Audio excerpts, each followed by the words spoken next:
UP में एक city magistrate के अचानक इस्तीफे से खलबली मच गई है। इस्तीफा देने वाले सिटी मजिस्ट्रेट हैं अलंकार अग्निहोत्री। बरेली के सिटी मजिस्ट्रेट अलंकार अग्निहोत्री ने अचानक इस्तीफा क्यों दिया और क्या है उनकी कहानी, ये सब हम आपको इस रिपोर्ट में बताने जा रहे हैं। नमस्कार, मैं हूं कीर्ति और आप देख रहे हैं न्यूज तक। अलंकार अग्निहोत्री ने यूजीसी के नए कानून और प्रयागराज मेले के शंकराचार्य को लेकर विवाद का मुद्दा उठाते हुए सरकार को घेरा है।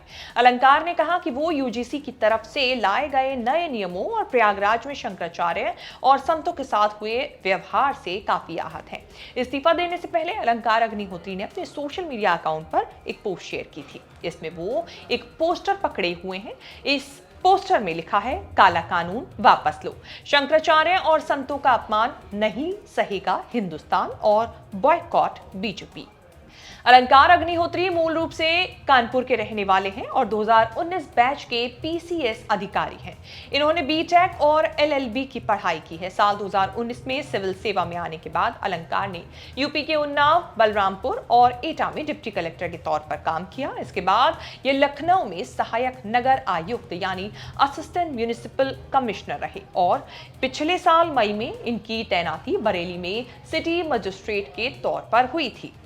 अब सिटी मजिस्ट्रेट पद से उनका अचानक इस्तीफा देना चर्चा का विषय बन गया है। अलंकार अग्निहोत्री प्रशासनिक क्षेत्र में खरा खरा बोलने और सख्त कार्यशैली के लिए अपनी जाने जाते हैं।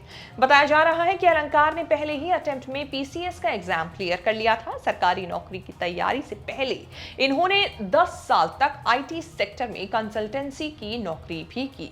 1998 में यूपी बोर्ड के एग्जाम में अलंकार यूपी स्टेट में 21वें नंबर पर आए थे। इसके बाद बीएचयू से बीटेक किया। अब हम आपको अलंकार अग्निहोत्री का वो बयान सुनाते हैं जो उन्होंने इस्तीफा देने के बाद दिया। आप देख रहे होंगे कि उत्तर प्रदेश में एक तरीके से ब्राह्मण विरोधी अभियान काफी अच्छे से चल रहा है। विभिन्न समय समय पर जो ब्राह्मणों के साथ जो घटनाएं हुई हैं, खासकर आप देखेंगे कि जेल में डिप्टी जेलों द्वारा पीट पीट कर ब्राह्मण की हत्या कर दी जाती है। थाने में एक कार्यकर्ता विकलांग, उसकी पीट पीट कर हत्या कर दी जाती है। खुशी यादव का भी प्रकरण आप ले लें, जिसमें एक ब्राह्मण कन्या थी, किसी से 3 दिन पहले शादी हुई थी और उसको इस तरीके से अपराधी घोषित करके उस पर इतना अत्याचार किया गया। हाल ही में आप देखेंगे जो माघ मेला था, मौनी अमावस्या के दिन, जो हमारे ज्योतिषपीठ ज्योतिर्मठ के शंकराचार्य जो अभी मुक्तेश्वरानंद जी महाराज थे, उनके शिष्यों के साथ, बूढ़े जो सन्यासियों के साथ कैसे हाथों से, जूतों से, लातों से पीट पीट कर पीटा गया। बटुक जो ब्राह्मण है, उसकी शिखा जो ब्राह्मण समाज की सांस्कृतिक प्रतीक है, उसको आप सोचिए घसीट के मारा जा रहा है। क्या आप किसी अन्य धर्म या जाति के सांस्कृतिक प्रतीक पर ऐसा हमला कर सकते हैं? नहीं कर सकते।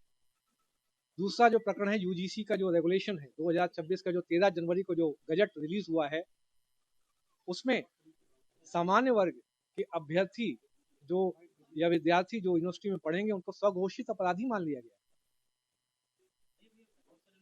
अभी थोड़ी देर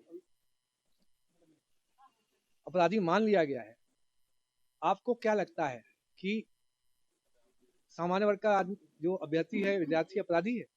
आपका बेटा बेटी अगर पढ़ने में होशियार होगा, कोई भी उस पर ईर्ष्यावश ऐसा आरोप लगा सकता है कि भेदभाव कर रहा है, उसका पूरा करियर खराब कर सकता है। आपकी बेटी पर किसी की बुरी नजर है, उस पर कोई भी आरोप लगा सकता है और बेटी का शारीरिक एवं मानसिक शोषण कर सकता है। इस जो रेगुलेशन से बच्चे आत्महत्या के लिए मजबूर होंगे और एक दूसरे के प्रति इतना द्वेष बढ़ जाएगा। हमें समरसता की बात करनी है, हमें विषमरसता इससे पैदा होगी।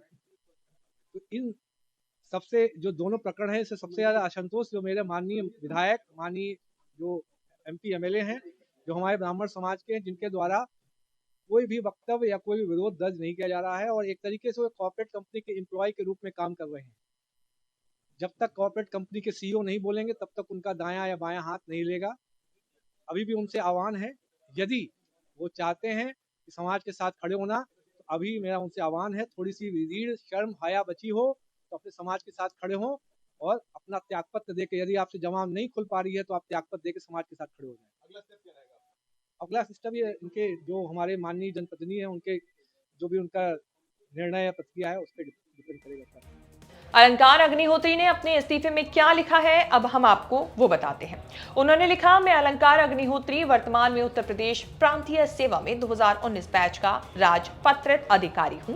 वर्तमान में सिटी मजिस्ट्रेट बरेली के रूप में जनपद बरेली में अपनी सेवाएं दे रहा हूं। यह भी आपके संज्ञान में लाना चाहता हूं कि अखिल भारतीय हिंदू विश्वविद्यालय के अंतर्गत IIT BHU से BTech की उपाधि अर्जित करने का सौभाग्य प्राप्त हुआ, जिसके लिए मैं भारत रत्न महामना मदन मोहन मालवीय का जीवन भर आभारी रहूंगा। उनके सपने के आधार पर जिस प्रकार से उन्होंने काशी हिंदू विश्वविद्यालय की स्थापना की, उसी से प्रेरणा लेकर काशी और वीर भूमि हनुमान जी के ध्यान में रखकर आगे अपना भाव व्यक्त कर रहा हूं। देखना होगा अब आगे इस मामले में क्या अपडेट सामने आती है। अलंकार अग्निहोत्री के इस्तीफे के बाद क्या कुछ देखने को मिलता है। इस रिपोर्ट में हमारे द्वारा दी गई ये जानकारी आपको कैसी लगी, कमेंट करके जरूर बताएं और आगे भी ऐसी खबरें देखने के लिए बने रहें न्यूज़ तक के साथ। आजकल ये बात बात पे जिन लोगों का ब्रेकअप हो जाता है, दिल टूट जाता है या कोई किसी पे चीट कर देता है, ज़्यादातर लोग अब क्लेम करने लगते हैं कि मैं अपने ब्रेकअप के बाद डिप्रेशन में चला गया। As a mental health researcher, अगर आप इस तरह के केस स्टडीज़ को गो थ्रू करते हैं तो ये क्या वाकई में डिप्रेशन का ही विषय होता है या ये एक एंग्जाइटी है कि उसने मुझे कैसे छोड़ दिया या उसने मुझे कैसे डिसोन कर दिया?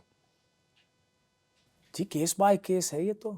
यहाँ पे बैठे मैं और आप थोड़ी चर्चा में बता सकते हैं, क्योंकि अगर किसी का सही में दिल टूटा है तो फिर तो वो उसका टूटा ही ना। हम कितना भी कहें कि तेरा क्यों टूट गया, 3 महीने की गर्लफ्रेंड पे तेरा दिल टूट गया, अब उसका टूटा तो टूटा, वो जाए और तलविंदर के गाने सुने और क्या। और फिर वो आएगा अपने डिप्रेशन से बाहर। पर यही खासियत है मेंटल हेल्थ की कि ये सब्जेक्टिव साइंस है, ये ऑब्जेक्टिव साइंस नहीं है। ऑब्जेक्टिव साइंस का मतलब होता है कि मान लो आपको डायबिटीज़ है तो मैं आपका ब्लड ड्रॉ करूंगा और आप कितना भी बोल दो कि जी मेरे को तो डायबिटीज़ नहीं है, मैं तो घी मक्खन खाऊंगा, मैं तो चीनी खाऊंगा, मैं तो डंड पे लूँगा, मैं आपका ब्लड देखकर बता सकता हूँ कि ना जी ना, आप गलत फहमी में हैं, आपको डायबिटीज़ है। पर जब मेंटल हेल्थ की बात होती है वो एक सब्जेक्टिव साइंस है कि अगर मुझे महसूस हो रहा है, मेरे भीतर ये प्रभाव कर रहा है, तो then it is self reporting and then I have to understand what's happening with me. और इसलिए एक ट्रेन प्रोफेशनल के साथ काम करना चाहिए। पर ये कहना कि जी उसको दुख नहीं होना चाहिए, उसको डिप्रेशन नहीं होना चाहिए अपने ब्रेकअप से, ये गलत बात है, क्योंकि हमें क्या पता what that person is going through. ऐसे में एम्पैथी, सिंपैथी और अनकंडीशनल लव की ज़रूरत है।